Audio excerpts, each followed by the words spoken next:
we're speaking with Mitchel Matthews, founder of Adrenaline Offroad, which was started in 2017 as a mods and accessories startup for truck enthusiasts and has since turned into a full-fledged e-commerce and lifestyle business with a goal of helping people build the truck of their dreams through modifications and top-quality aftermarket vehicle accessories, while having some fun too.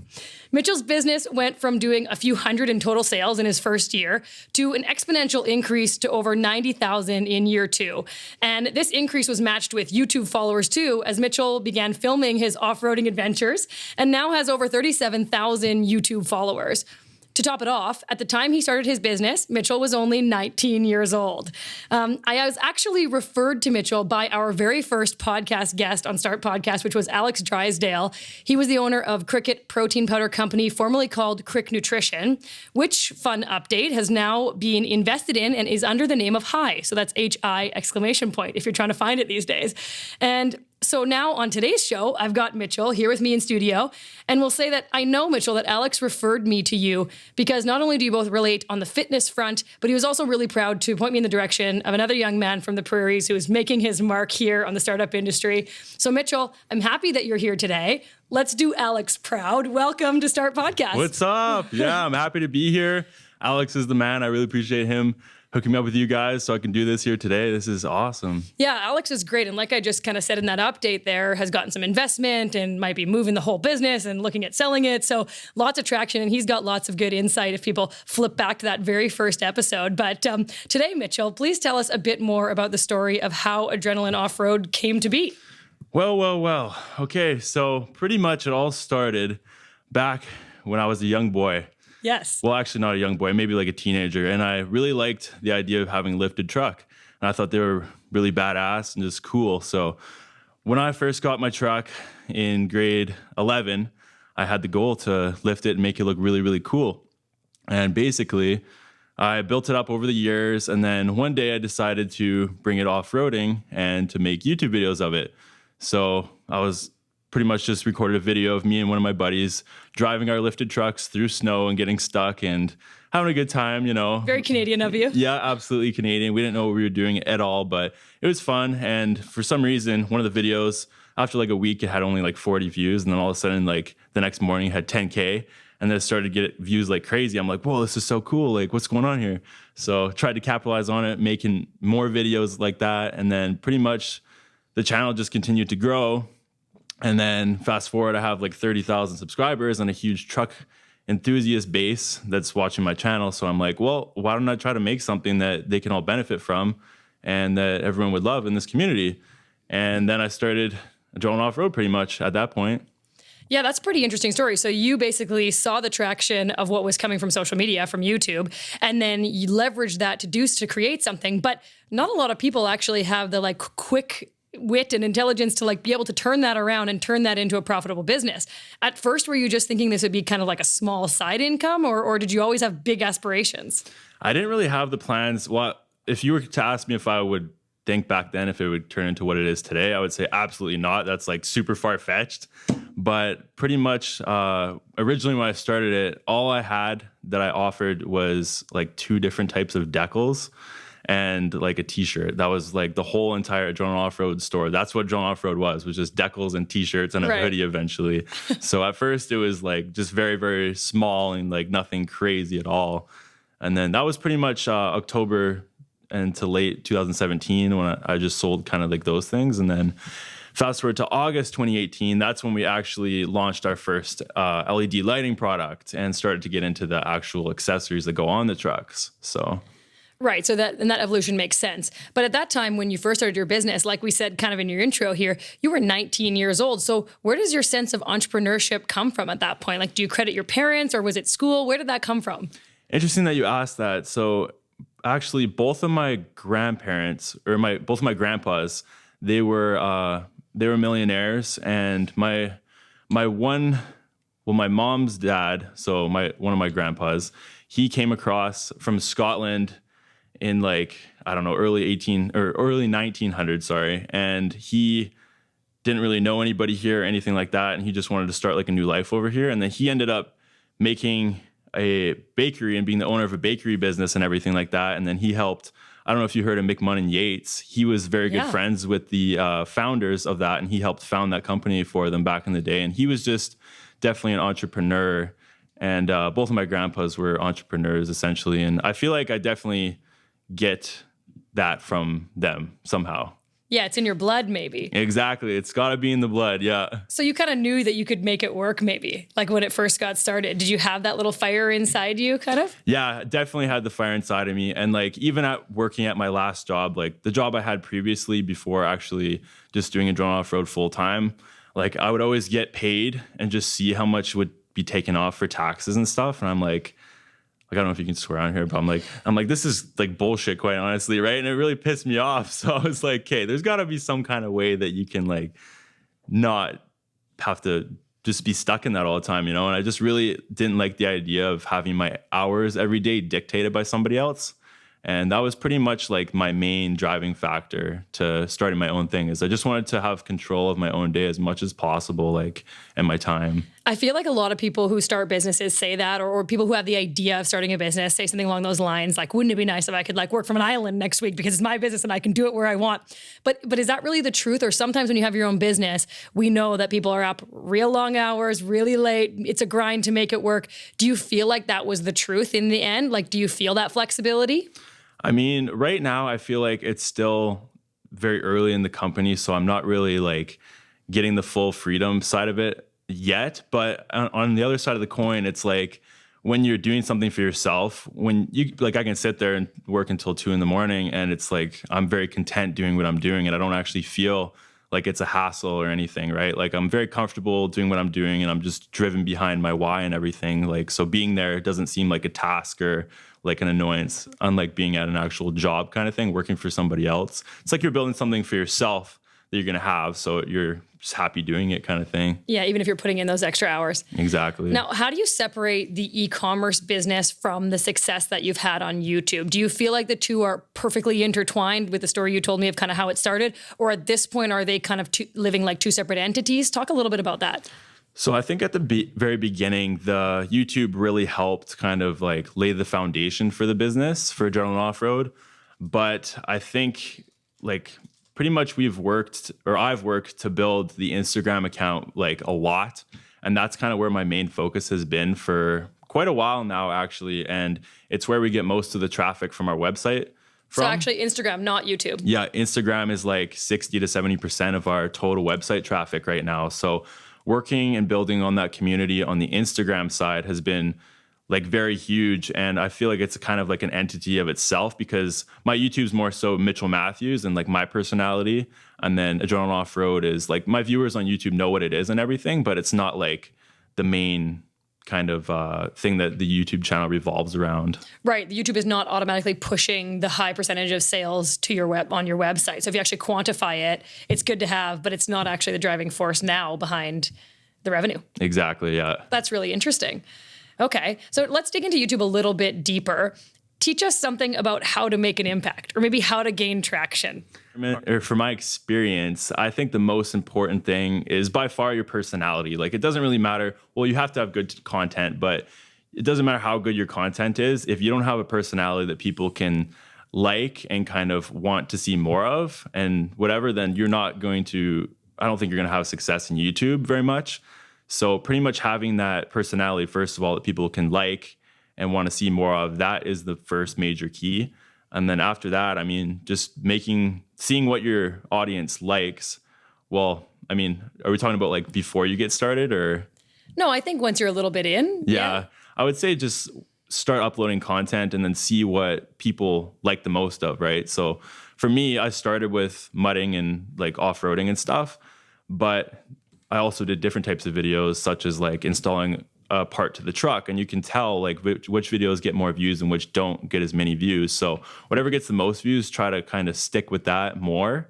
And then, yeah, just vlogging is huge. I really think vlogging is huge because you do get to show your personality through that. And then, I don't know, just there's something about vlogging. Like if you look at all the best YouTubers, like all of them are filming their face, just talking and doing stuff, right? Yeah. So it's like you're hanging out with them or whatever like that. So yeah, just personality and just really seeing what your viewers what videos get the most views pretty much and sticking with that. Yeah, it's good advice. Like pay attention, obviously, to your numbers and it'll help you along the way. Absolutely. I think a lot of people, you're right, they just continue to push out content. What about frequency of posting? Did you find that there's certain ones that worked better for you?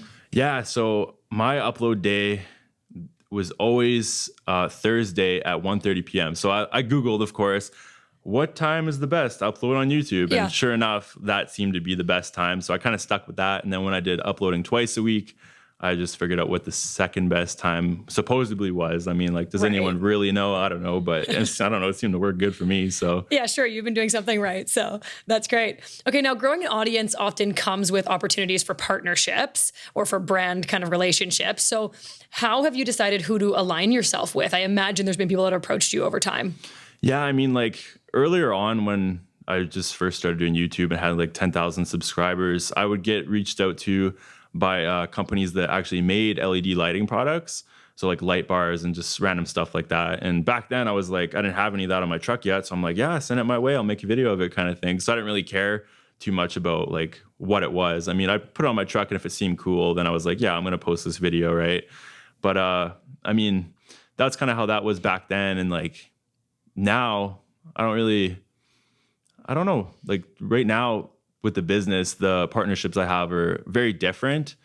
And I kind of like, I don't know where to go with this. Well, so I know even at one point you have a story of an apparel partnership that kind of went wrong. Do you want to share a bit about that maybe and some of those experiences? Help people learn from kind of some of that stuff. For sure, yeah. So I had this partnership where basically, when somebody would order apparel through my website, it would get print on demand. So there was a different company who would just print it and then ship it to whoever ordered it.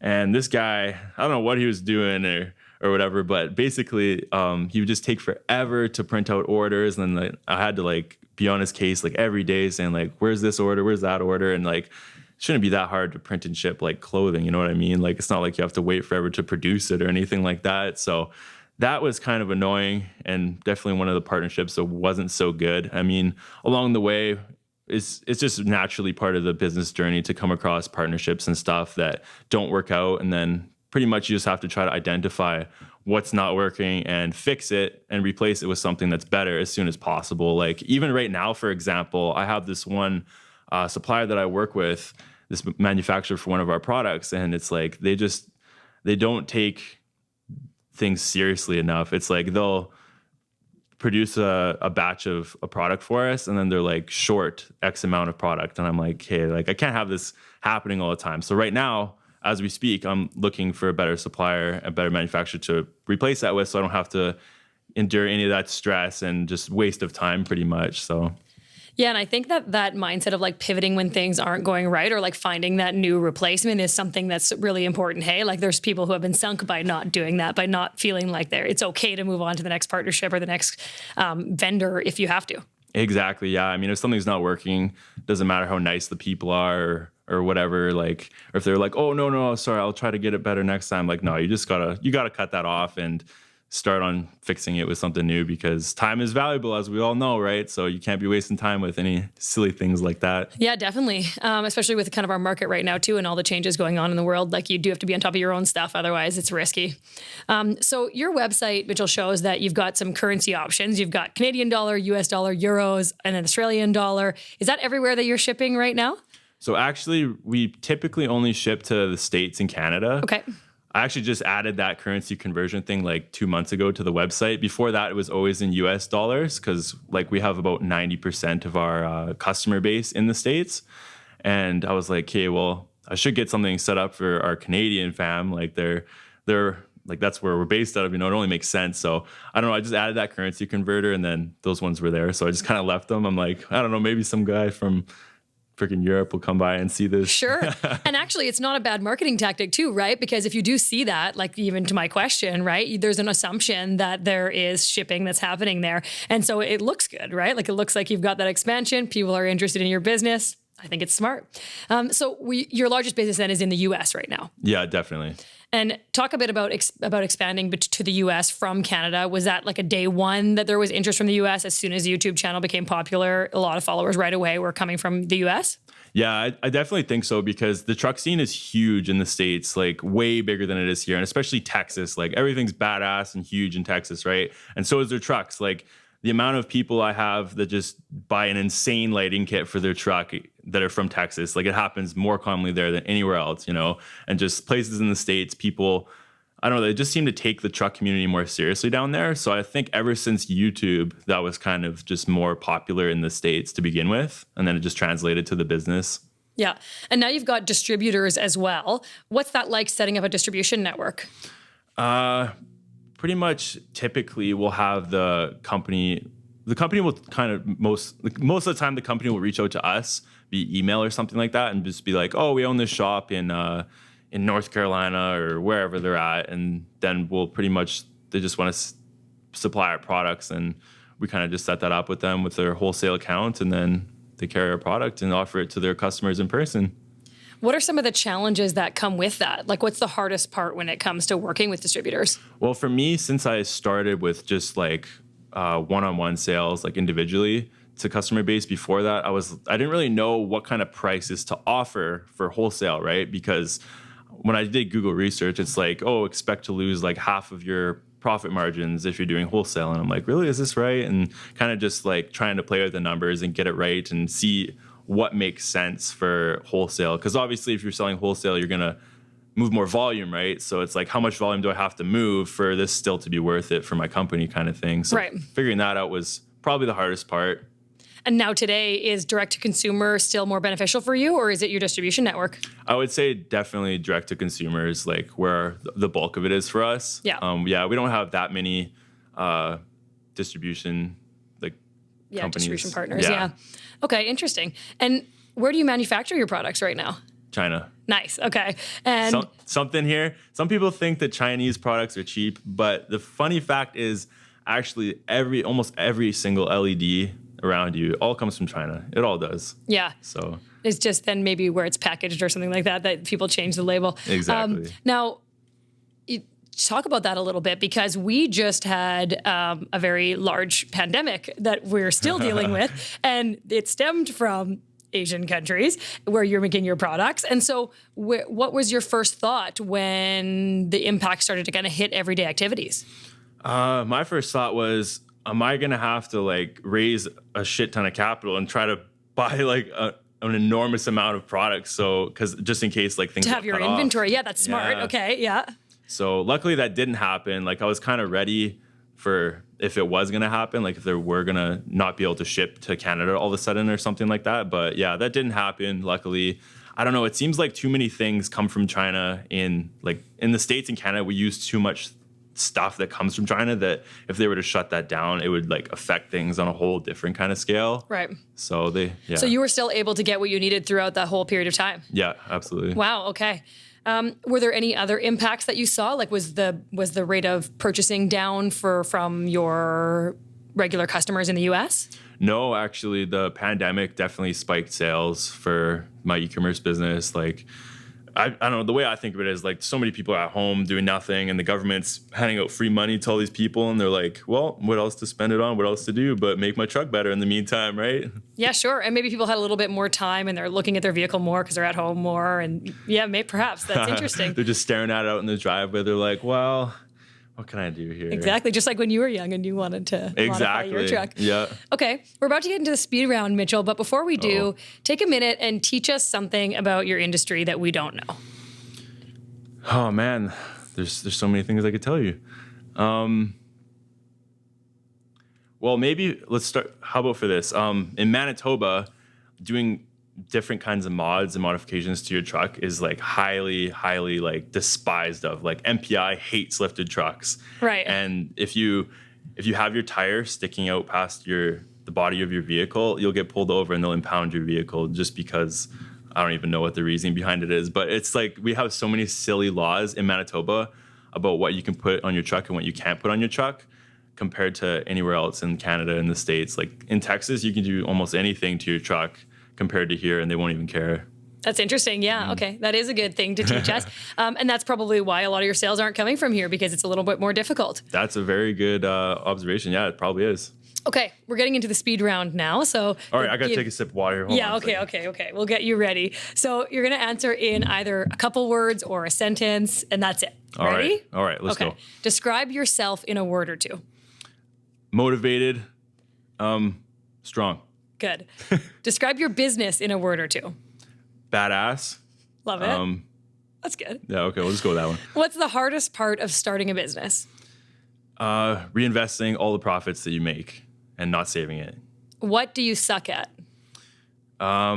Doing really, really technical, tedious stuff on the computer, like trying to design an app or something like that.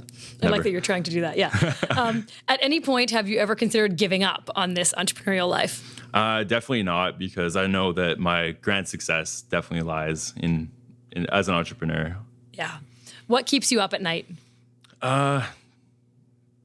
Thinking about what kind of weights I'm going to bench press at the gym the next day. Love it. You guys will need the visual of Mitchel to understand that one. What is the best advice you've ever received?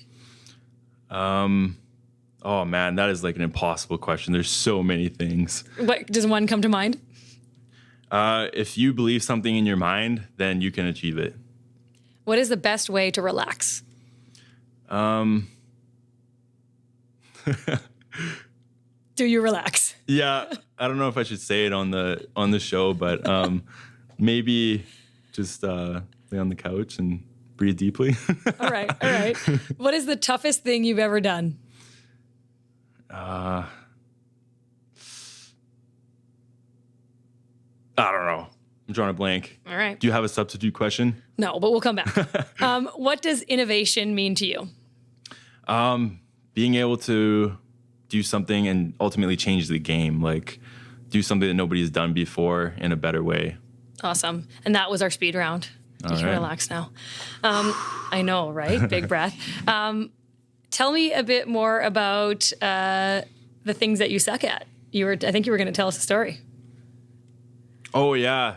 Yeah, basically, so our products are Bluetooth controlled. Like the most popular products of ours are Bluetooth controlled, but they don't all use the same app. Like different products use different apps. So pretty much when you get a product, you got to download a control app, and then you control the lights with that app on your phone. So I'm trying to make this app right now that's like an Adrenaline Offroad directory for all these apps.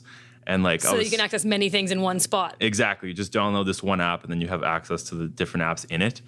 And yeah, I was like online looking at these app builders, like these plug and play designs and stuff like that. And I'm just like, oh man, I got no interest in doing this whatsoever. Like tedious things like that, or anything really tedious, I just hate. I'm like, I will pay someone to do this. Like fixing certain things on my truck. You think I would maybe be like a mechanic and stuff because this is my field, but like I can do basic stuff for sure. But like if there's something like very advanced that I know is going to take a lot of time, I'm just like, no, I'm paying somebody to do this. It's not worth my headache whatsoever. Yeah, it's like a different reward when you do something quickly and you get it done and you get that big check mark, you know? And it's another thing when it's like a really long, tedious task. Exactly. Stress is really bad for our bodies, so avoid it at all costs. There you go. That's a good tip, actually. Speaking of which, so Mitchel, you've painted this kind of journey of starting something really young, and I imagine so far along the road, you've really had to trust your gut. How do you think you learned how to do that? That's a really good question. I don't know. I feel like I just know what I kind of want out of life.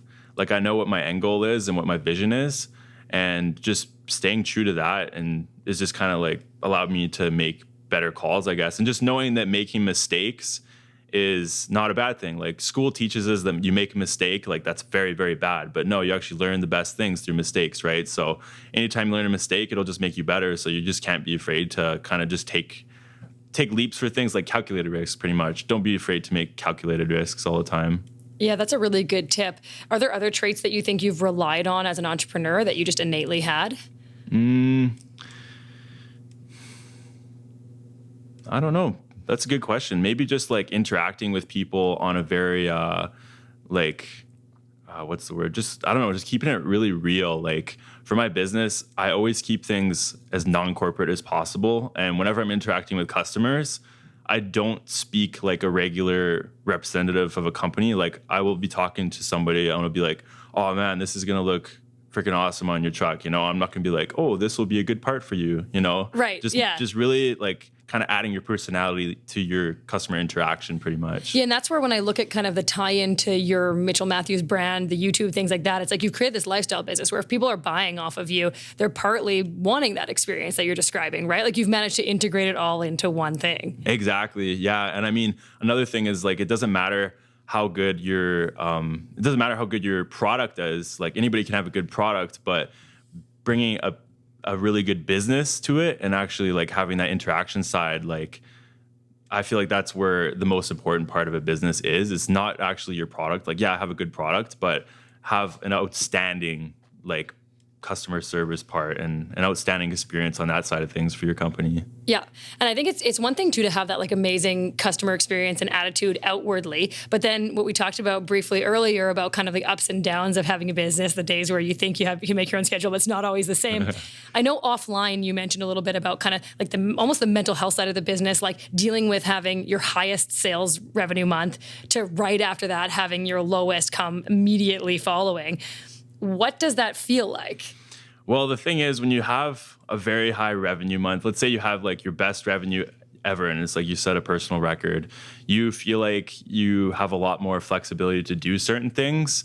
And you're just not worried whatsoever. Like when you have the most sales ever coming in, your confidence is at an all-time high. You're not worried if this is going to work or not going to work. But then when it like completely takes a dive to the opposite end of the pool, you're like shit gets real really quick, and you're like, all right. You just kind of start my mind wants to start like worrying and thinking like fearful thoughts. Like, what if this doesn't work out? What if blah, blah, blah, all the what ifs and stuff.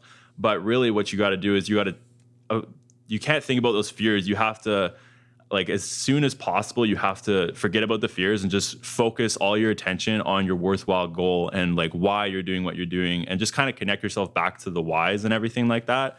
I feel like that kind of like overrides the fear of failure and just makes it so it doesn't matter how bad the revenue is. Like you're working towards this with all you got, so you're not going to worry about it, kind of thing. Yeah, it helps kind of convince yourself to keep pushing through when you remember the fact that this is your passion. You're looking at this lifestyle that you're trying to achieve, and this is where you're going to get it, but it has to get through those bad months too. Absolutely. And another big thing is too, it's like if it was easy, everyone would do it, right? Like why do 90% of people work a 9-to-5 job? Because it's not easy, you know, like those mental challenges like that. Like, for example, being at your best and your lowest, like with a job, like most people have, like you have a steady income, you know what your paycheck's going to be, right? But it's like as an entrepreneur still, one day you're going to make a lot of money. One day you're going to make like no money, you know, and that's just a part of the lifestyle that you have to kind of accept and understand that you're going to have to deal with. Yeah, absolutely.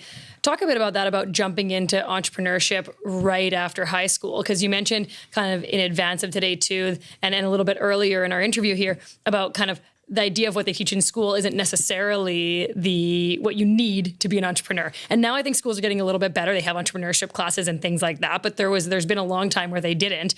And certainly that view of like making money that's taught in school is different, right? You're taught really go to university, maybe go to trade school, but one is certainly kind of weighted higher than the other, typically, in many people's view. And then that idea of starting your own business is really the bottom rung of if you get taught that, even depending on the size of school you go to and where you're located and things like that. So tell us about your experience of that, kind of going from school to entrepreneurship. Yeah, it's interesting that like this is a topic that I definitely feel very strongly about. Like in school, I don't think that they teach pretty much anything about financial literacy or anything like that. And I just bought my first house not too long ago, and I didn't know how to do any of that stuff. You have to learn it completely on your own. The tax side of everything to do with my business, have to learn on your own. You don't learn any, like I learned pre-cal in high school, but I didn't learn anything to do with actual practical things I would use in life when it comes to numbers and money, right? Yep. Well, you know, to your point there, actually, we just had Abhi Khan on the show recently, and he said the same thing. His couple years into business, or his first year in business, he all of a sudden got told that he had to pay all this tax on his small business, and he didn't know. He literally didn't know. And he's a guy who's super connected and involved in the community, right? So like there were people that should have told him, maybe he should have known, they assumed he knew. But you're right, obviously it's not something that's being as avidly taught. But I was asking too a little bit about your experience going right from high school to entrepreneurship. Yeah, basically I finished high school, and then I really didn't know what to do. So I just went to university the year after high school, or like the same year or whatever, in the fall. And I I think I was in university for like not even a year.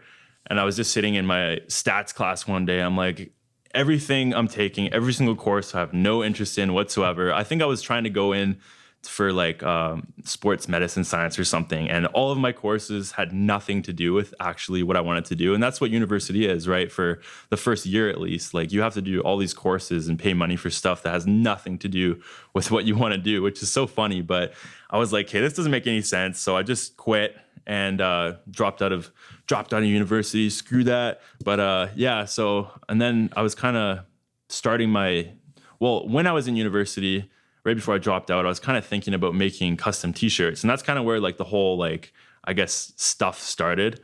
And I didn't really pursue that, but that's shortly after I was done with university is when I started my YouTube channel. And I don't know, like when you go to university or when you go to school, nobody talks about the other ways of making it in life. Like you said, all they really focus on is the 90% and like go to school, get a good job with good benefits and whatever, right? Like that's kind of all we're exposed to. So it's like being an entrepreneur and doing something for yourself and like making as much money as you want to make in life and not being capped or whatever and not trying to climb the corporate ladder. We're not really showing that side of things. So it's like, for me, that's one of the reasons why I'm like really excited about being on this podcast is because anybody that's listening right now who's like in school and doesn't know what to do, it's like you don't have to look at the traditional path. Like there is so many ways of getting rich and wealthy in just the way with things are today with technology and Instagram, for example, that you just have to look elsewhere and just like look at people who are really successful and who are multimillionaires and kind of just like look at what they've done to get there. And no, they didn't go to school. They didn't work a traditional job like 99% of the time. You know what I mean? So yeah, absolutely. And you yourself have some pretty big goals, I think, right? You pushed yourself by setting goals. Yeah, absolutely. Yeah. I think setting goals as often as possible is good. And when you're setting a goal, just set as big as a goal as possible that you can actually somewhat believe that you're going to achieve. So like if I say I want to make $1 million revenue this year, it's going to be really hard to convince myself in my mind to believe that that's going to happen. So it's like set a goal as high as you possibly can that you're actually going to believe it and think that you can achieve it. And then you will, you know? Right. So set that $1 million goal, but maybe for like 2 or 3 years from now. Exactly. So yeah, just make it realistic, but still just pretty much shoot as high as possible without your mind being like, yeah, that's bullshit. You're not going to do that kind of thing. Right. What have been your strategies, Mitchel, for self-learning? Like you would have had to teach yourself a lot after high school to even attain where you're at now. Is it mentorships? Is it just Google? Like how have you enabled yourself to continue learning on this entrepreneurial path? Yeah. So, I mean, I think it's a combination of things for sure. One thing being mentors and just having people that you can talk to who have already like had success. Like for example, Alex Drysdale, he's been a great mentor and friend to me through it all. And like, he's actually accomplished like what I want to accomplish. Right. So it's like when you go to school, you get taught by somebody who hasn't done what you're trying to do. Like if you go to business school, your instructor is probably not going to be a multimillionaire in business or an entrepreneur. Right. But then when you're learning on yourself, you can choose who you want to learn from. Right. So pick somebody who's done what you want to do and get a mentor that way. And then also at the same time for me, reading has been so huge. I hated reading during school. I'd never finished a book in my life until I was actually doing my own thing. And it's like, I bought a book called Think and Grow Rich, and you read something like that and it's like just amazing. And the things that you read, you just want to learn, or you want to keep with you and apply to your life because you know it can make it better. And just, yeah, reading has been a huge major key for me. And I heard this thing the other day. It says not all millionaires read books, but all billionaires read books. And like, it's just looking at that, you kind of can't argue that there's something there for sure. Yeah, that's interesting. And so you've been doing most of this learning from here in Manitoba, but a lot of your business is international, is in the US, like we talked about earlier. But so do you think part of your success or your idea in the first place came from growing up in the prairies? Well, I think so. Kind of, yeah, because before I actually had my truck and my lifted truck, I would always see lifted trucks around, like, because I lived in St. Andrews, which is like north of Winnipeg, right? So it's kind of out in the country more. And I would see lifted trucks and stuff. And like, even when I first got my truck in grade 11 and it was just like a low normal vehicle, right? No mods done to it. I would like look at lifted trucks and I would see them quite often. And I would be like, just like mesmerized almost by it. And I'm just like, wow, like that'd be the coolest thing to have a truck that looked like that and that sat like that high. And you could just look down and feel like you're in a fort.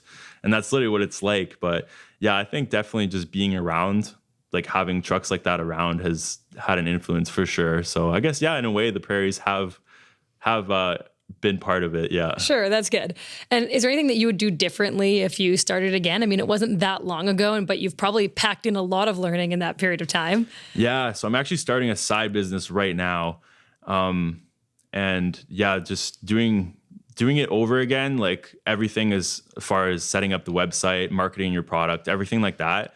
It's just so much easier, and you know what's going to work more so as not work for you the second go around. So yeah, just, I don't know. There's lots of different things that I'm doing this time differently than last time. And one of the major things is probably just, I don't know, the whole marketing aspect of it, like how you portray your brand. Like you don't need to have a product that is 100% unique and a new invention on the market. You just have to market it better. You know what I mean? Like you can take something that's already out there, make it a little bit better, add something little to it, or just make the whole marketing and vision around it so much more appealable or appealing. I don't know if that's a word. Appealing, and then, it would just, I feel like it's going to make such a big difference just having that difference. So do you have a couple good marketing tips? Like I know a lot of people, when they think about maybe starting a new website with a new brand, right away, they're going into a black hole of SEO and things like that. What's your initial advice? Yeah. So like, I think SEO is definitely very complicated, so don't start there. I think just direct outreach through Instagram is huge and has been a very big part of our social media success. Like for our Adrenaline Offroad Outfitters Instagram, it's at 13.5 thousand followers now, and that's all organically grown and in a somewhat short period of time. So I feel like just directly outreaching to people in your niche is huge. So you're going and commenting on their stuff, you're messaging them directly. Is that the idea? Exactly. Searching hashtags to do with your niche. Like, for example, I search hashtag 37s, which is a tire size on a truck. And believe it or not, everyone who has 37s on their lifted truck posts there, and there's like over 100,000 posts, right? And those are the exact kind of people that, like, they're pretty much your ideal customer, right? So what is your ideal customer going to use for a hashtag? Search it and then outreach them. That's definitely one way. Yeah, and that's also not too generic of a hashtag. Like that's very specific to your group. It's not just big truck, because that could be like a semi truck. That could be all kinds of things, right? It's like you picked one and that was quite clever. Exactly. And it's actually one that I used before I started my business, you know, for my truck, because I have 37s on that. So I think personally, like living and actually using everything that my business is about has been a huge advantage for me, for sure, through everything. Yeah, that's really good advice. What's next, Mitch, for Adrenaline Offroad, for you? You talked a little bit about a side business. Do we get to learn what it is? The side business, maybe if it was like in a month from now, I could talk about it. But I don't want to. We'll circle back. We'll circle back. Yeah, for sure. Okay, so what's next for Adrenaline Offroad? So basically right now, the bulk of everything we do and the products we provide is all LED lighting products. So for me, in my head, LED lighting products is one small branch of this big tree of all the things that you can do to your truck, right? So pretty much, before I branched out to the next tree branch or whatever, I wanted to have LED lighting like very solid and like taken over pretty much. So we're kind of getting to that point now. So we're branching out onto custom fabrication parts right now. So for example, we're going to be offering customized exhaust tips soon. So you can get whatever kind of color, whatever kind of shape you want for your exhaust tip on your truck. And that's kind of like, we're just putting our foot in the door into the next kind of modification that you can do to your truck that's not LED lighting. Yeah. And it is amazing the products that people want to have customized, right? It's like there's another guest we were looking at having on the show. And they customize air grills, like the air vents that go on the floor in your house. That simple, that small thing, but super fancy ones for these, multi-million-dollar homes, because people want a very specific thing, right? There's kind of a niche industry for everything. So it's smart, like that you're seeing all these different angles of the same kind of world, that same industry that you're in. Absolutely. What would you say you still have to learn to get to that next step? Oh man, so much to learn. That's actually one thing that's awesome about doing. It's kind of like off topic, but kind of not. It's something really awesome about doing what I get to do. It's like when you go when you actually learn business by doing it, you learn so much more than you could ever learn by sitting in a class taking notes. Like, I learn so much every day by just trying to grow my company every day. It's ridiculous. Like, and it's all things that I want to learn because it's ultimately going to determine my success, right? But there's just so much to learn about everything. So can't even pick one thing. Just gotta read more books and listen to more audio tapes from multimillionaires, pretty much. Yeah, there you go. And so seeing as you're truly self-taught, I'm sure you have some great business resources to share with our audience. You mentioned one book earlier, but what are you reading or streaming right now? Definitely another book that's up there is Rich Dad, Poor Dad. I'm not sure if you heard of that, but it's a very well-known thing and kind of goes deeper into the whole school versus like whatever education system, and kind of just showing how we aren't really being taught what's going to give us the best life. I mean, that's really dependent, but yeah, Rich Dad, Poor Dad is a good one for sure. Think and Grow Rich is definitely at the top. It's funny because lots of these books, well, a good number of these books are written in like the 1920s and 1930s. And it's crazy to think that people understood just things that good back then. But another one that's really good is Secret of the Ages. I actually just finished reading that. It was actually one of my grandfather's old books. And my mom found it like years after he passed away and was like, whoa, what is this? This is like gold. And then she gave it to me and I'm reading it. And it's just like has so much gold in it that's like directly in correlation with just being an entrepreneur and having like the most successful, best life possible. That's a cool one. We haven't had that suggestion in the show, so we'll have to dig that one up and find a link to it. But any other resources that helped guide you into specifically this kind of community of interest, like into this truck sides of things or the mod side of things? Like, is there a page that you visit often or a speaker that you really follow in this world? Like in this industry, as in like trucks, or exactly. Honestly, not really. No, like there's really nobody in the whole like truck community or anything that I've followed or like looked up to. Interesting. So it's really more the entrepreneurial side, and then you're a voice on that side yourself. So check out your YouTube channel. Yeah, absolutely. And actually, Mitchell, this brings us to a perfect point here. What's the best way to learn more about Adrenaline Offroad and get in contact with you? Instagram for sure. I think Instagram's where it's at in 2020 for everything. So yeah, Adrenaline Offroad Outfitters on Instagram, and then Mitchel Matthews on YouTube for some badass mudding videos and off-roading. Perfect. And you're young enough, not TikTok yet for you? Well, yeah, I've thought about TikTok. I mean, I guess that's where a lot of things are going right now. But no, I still haven't done anything with that. I have customers of mine that make TikToks though and post them on there. So I don't know. Maybe there you go. That's good enough. Another thing, the website, if you actually want to see our products and see what we have to offer, AdrenalineOffroadOutfitters.com. That's probably a very important one to mention. Perfect. That's it. Okay. Well, Mitchell, thank you so much for being on the show today. Really great to have you. And we'll post many of these resources on our page so people can find you as well. And thanks for being here. Awesome. Thanks for having me. This is awesome.